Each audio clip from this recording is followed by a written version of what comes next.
negotiating with partners currently? What we have is a set of tariffs based on what they've been charging us. That's reciprocal, and those tariffs have come in, and every country's called us. That's the beauty of what we do. We put ourselves in the driver's seat. If we would have asked some of these countries, almost most of these countries, to do us a favor, they would have said no. Now they'll do anything for us.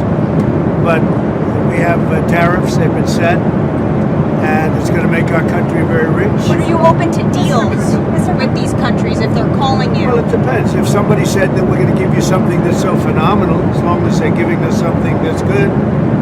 For instance, with TikTok as an example, we have a situation with TikTok where China will probably say, we'll approve a deal, but will you do something on the tariff?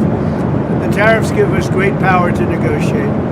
Always have. I've used them very well in the first administration, as you saw, but now we're taking it to a whole new level because it's a worldwide situation, and it's very exciting to see.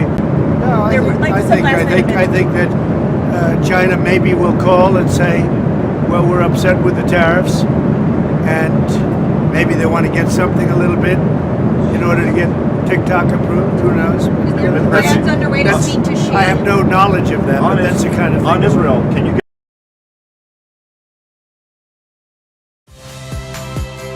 Saya Nitya Anissa, saksikan program-program Kompas TV melalui siaran digital, pay TV, dan media streaming lainnya.